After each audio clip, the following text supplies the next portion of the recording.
How's it going everybody, SHARKBELK here and welcome to today's video where we're going to be taking a look at a little respawn I like to come and visit every now and then that's great for paladins that are looking to make profit when hunting, while also making a decent amount of EXP while doing so too.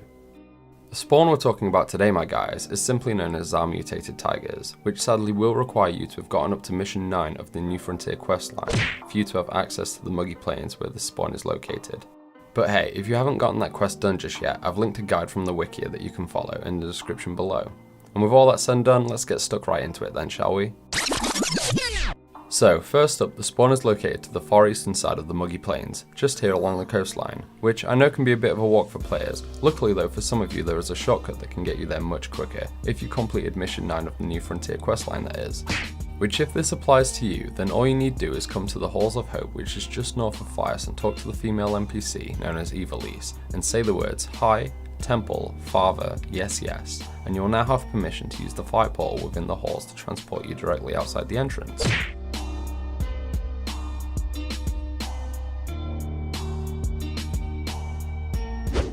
Now that we've made our way to the spawn, we can finally begin talking about the cave itself. So, when hunting here you will face two different creatures within the spawn, in that of mutated bats and of course those infamous mutated tigers. And as both of these creatures move at a pretty slow pace, paladins will have an easy time in taking them down one by one, all the while maintaining a good distance from them, making sure to avoid any melee hits that may come their way. Annoyingly though, the mutated tigers have the ability to become invisible for a short period of time, but with the use of a cheeky Massan you will quickly be able to put an end to those shenanigans, allowing you to continue plying them with arrows again in no time. Sadly, both creatures don't really suffer from any form of weakness to any particular element that will benefit a paladin whilst here. However, there is something to note for sorcerers, in that of mutated tigers 5% weakness to death. It's not great, but I still thought it was worth mentioning regardless anyway. So when it comes to equipment suggestions, because I've recommended this spawn for paladins over level 90, I chose to limit myself to only using gear found within that level range, and came up with a set that looks like this. Though, if your distance level is a little on the low side, you would benefit much more from the use of Yalahari legs over the Zawan ones, without a doubt. Ultimately though, the choice is yours either way, so if you have something that works for you, by all means stick with it, my friend. I also found that imbuing both your helmet and bow with tier 1 mana leech works wonders at keeping your overall cost down whilst hunting here, allowing for you to make much longer hunts as you'll no longer be bogged down with hundreds of pots in your bag. But this isn't an essential part to the hunt by any means. Just a little tip on how to simply lower your overall waste when here is all.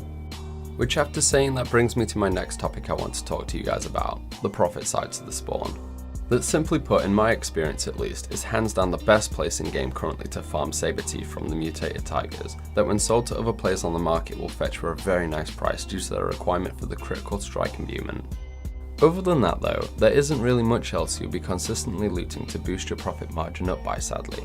Which, when compared to hunting putrid mummies and the loot you'll get from there, this spawn isn't quite as reliably profitable, unfortunately, though its one saving grace I guess is that the overall demand for saber teeth is much higher than that of little balls of myrrh, as I've found that when selling imbuement items, saber teeth will always go much quicker than little balls of myrrh will. And so let's finally go over the numbers then, shall we? Which you'll see that after hunting at this spawn a few times, I would manage to make on average 600k EXP an hour with green stamina here. But like I said at the beginning of this video, the main selling point to this place is its profit, not EXP, so let's now take a look at just that then, hey? So again, after tallying up the free half-an-hour hunts that I did, it would appear that on average I was managing to make roughly 106k a time here. But as you'll see, some hunts were clearly better than others, and because the profit here entirely relies on the drops of those saber teeth, you will from time to time end up coming away with less than you were expecting, unfortunately. But hey, maybe I was just having a bad slump as of late when it comes to loot luck, who knows? And lastly, for those of you that are interested in the bestiary, you'll see that we would manage to kill 127 mutated bats and 166 mutated tigers each hunt when here. And so with that said, to unlock these two creatures, you're looking at spending roughly 4 hours here for a total of 50 charm points.